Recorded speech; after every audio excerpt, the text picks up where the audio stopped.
I think the icing on the cake was the soundbite of President Bola Ahmed Tinubu during the 2012 Occupy Nigeria protest at the Gani Fawemi Peace Park in Lagos. Where he talked about the fact that the opposition needs to do more. I mean, then the ruling party, he was the leader of the opposition. Then that's the ACN.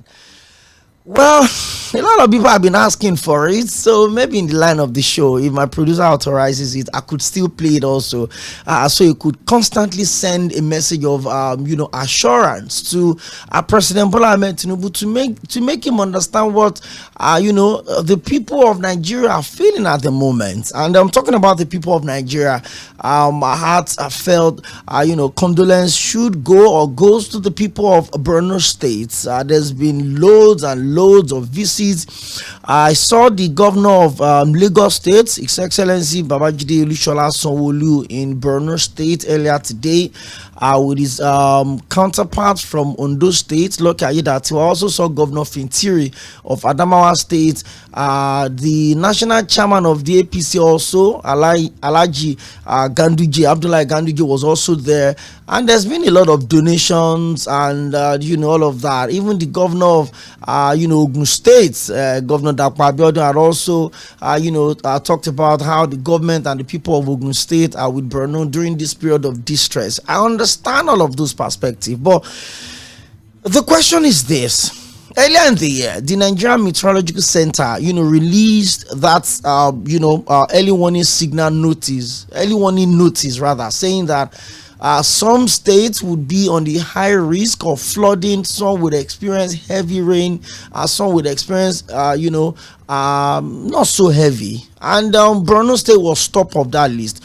So yesterday evening, I was, reading up to on this particular issue, and I found out that Borno State is about the fourth state in Nigeria with the highest amount of foreign donation for ecological funds, and that had run into over 600 million naira in the last 8 months. And so the question is this: what was done by the governor or the government of Borno State to prevent the unfortunate collapse of the dam that led to almost 80% of Maiduguri at the moment being submerged? Lives have been lost, properties have been destroyed. The correctional facility in Borno State also, prisoners have reportedly died. A lot of them have also escaped. It's just a whole lot of chaos.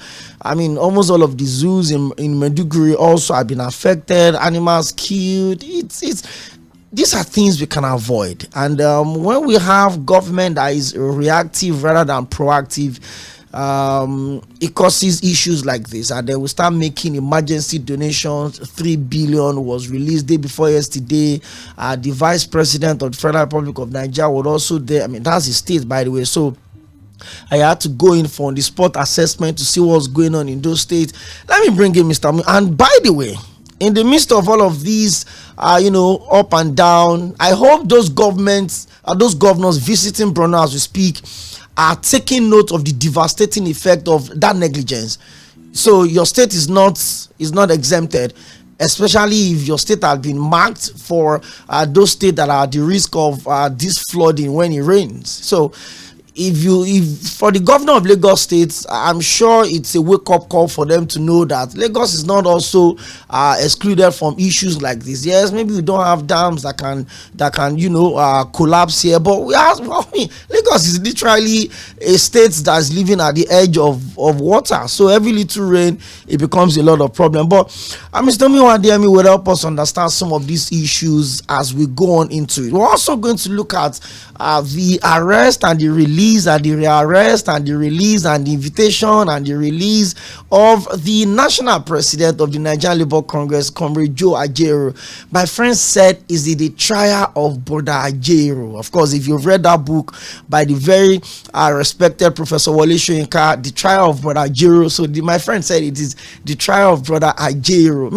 It's a whole lot of conversation we need to ask around that. Mr. Miwadiemi is here with us. He's the chief political editor of Guardian newspaper. Leadership around some of the situations that needs proper analysis, and in the process of doing that, would also provide solutions. Once again, your life on mainland 98.3 FM.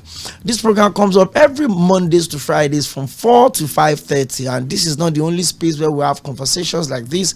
From 6 to 8 p.m. on Sunday, it's Political Roundtable. And on Wednesday, also come around here alongside Said Fuad and Victor Achibon from 1 to 3 p.m. And on Fridays, Voices from the Top from 7 to 8 p.m. So it's a whole lot of space for you to relax and have a conversation with us. Mr. Miwademi, it's another Thursday. Good evening. And thank you for finding time out of your very busy schedule to be with us in the studio. The country is doing good, so country is doing good. I'm a reflection of the country. I'm a reflection of the country. But let's get straight up into it.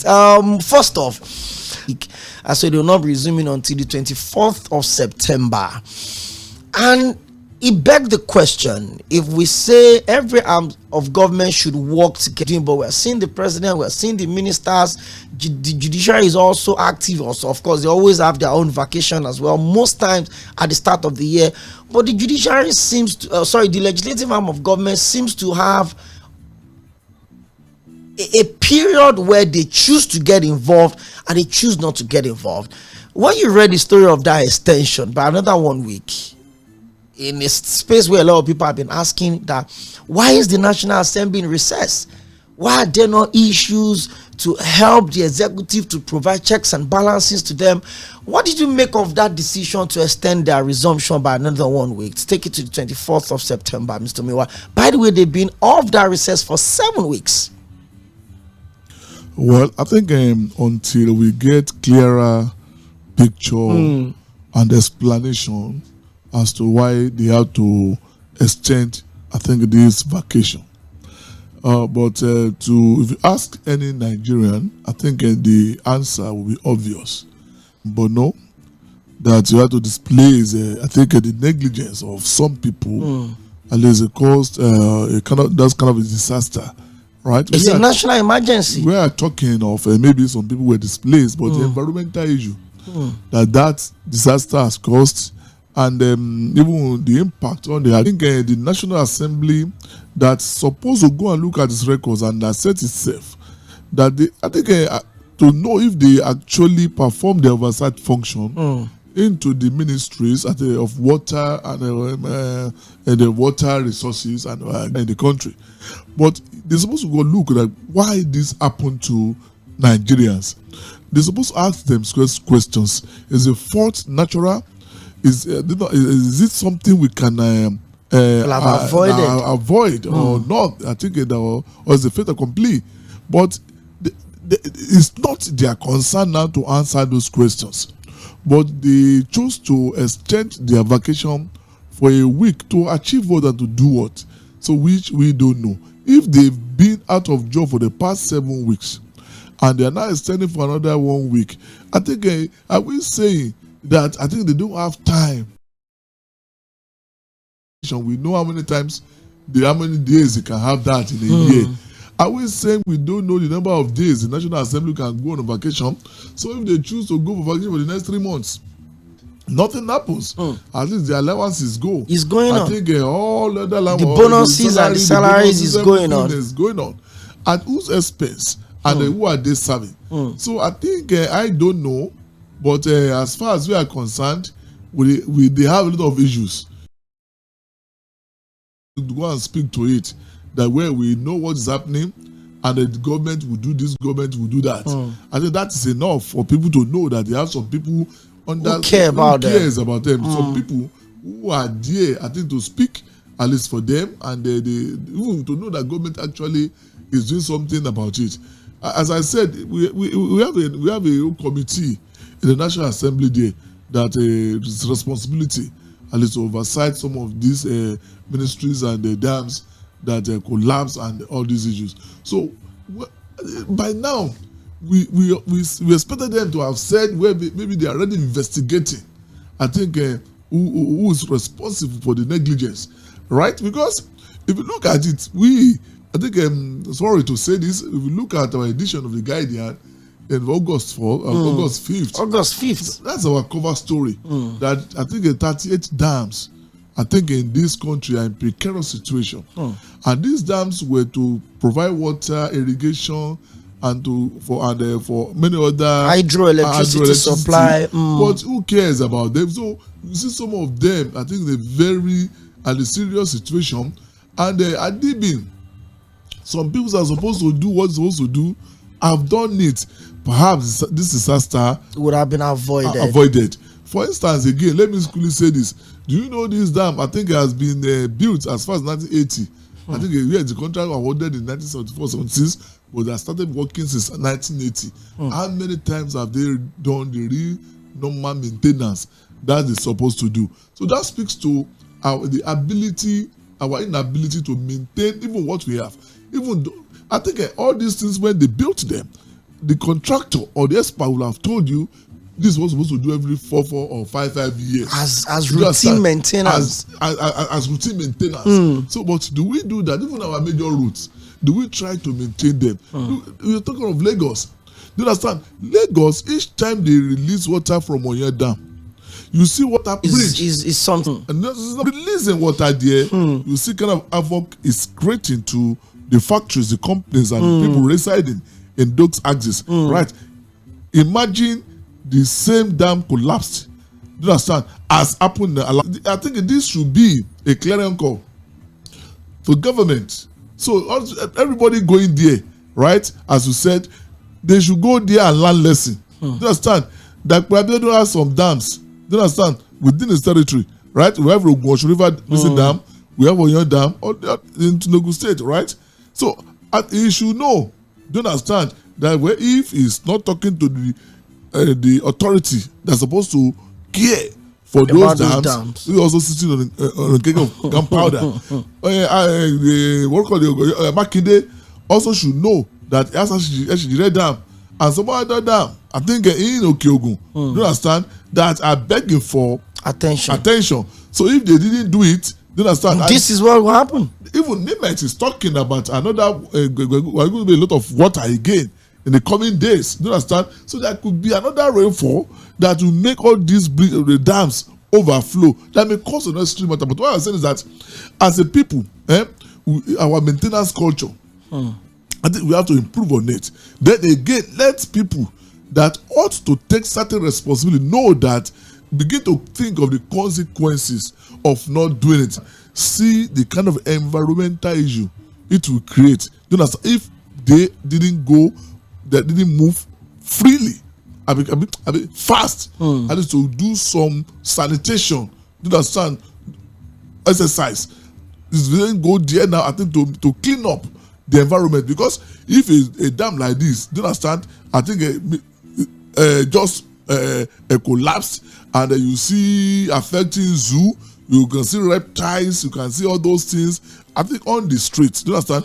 Imagine a lot of things that ought not to have been in the society. Do you understand? That the water has swept. I've been to dam once, about 15 or 16 kilometers outside Maiduguri, right? But nonetheless, it's massive to some extent. But nonetheless, what has happened is a clear call.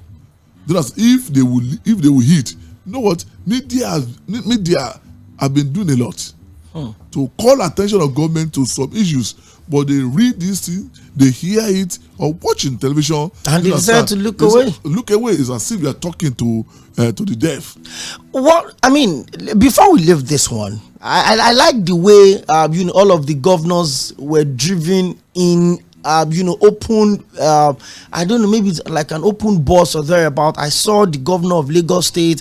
I saw the governor of Ogun State. Because the vice president is from the area. Yes, so he got all of the attention. It's a nice service. They've also been donating. Governor of Interior donated about 100 million. And the Northern Governors Forum also are also saying they want to donate. They're also paying condolence. But we understand the fact that these are natural causes. They are natural disasters in a way. But should we start talking of holding people accountable for not doing things? No, and this is where I'm going. I'm coming, Mr. DM. This is where I'm going to. Borno State had gotten almost 700 million for ecological funds in the last 7 months. And you also talked about the special report that Guardian newspaper did on 5th of August. I went through it today and I saw it. All of the dams that need attention were listed. The breakdown, the percentage of the dams, 4% to fishing, about 17% for electricity supply. Yeah. I mean, everything was very clearly explained, but none of these things were looked into. Should we start talking of holding people accountable? Because lives were lost, millions millions worth of properties were destroyed, prisoners escaped, and you imagine the kind of prisoners that will be in Borno State. I'm talking about bandits, extremists. Arrested. Those are the ones that will have escaped from those prisons. Yes. Should we start talking of holding people accountable at this point, or you feel like, you know what, we'll come again next time? Because something like this happened last year, although it was not at this level, but now we're here again. Over 1 million people were affected, and according to the report, unspecified number of people have also been killed. You know what, I think, let me clear something. It's not a natural disaster. Do you understand? I think it's disaster made happen. Man-made disaster. Man-made disaster, right? You can talk of natural disaster. Let's say it was a downpour that we have heavy rain, right? That I think maybe beyond what anybody could comprehend or imagine. Do you understand? And now causing a kind of a flooding everywhere. But we are talking about a collapse. Do you understand? So if a dam collapsed, a dam that had been built since 1980, right? If it collapsed, so it called to question the maintaining culture of such. So it means that they are not maintaining this culture, and they must have been giving signals of distress somewhere that somebody is not looking at or looking away from. Do you understand? It won't just happen. It's just like when you're talking about collapsed building, right? A building will not just collapse. It must have been showing signs of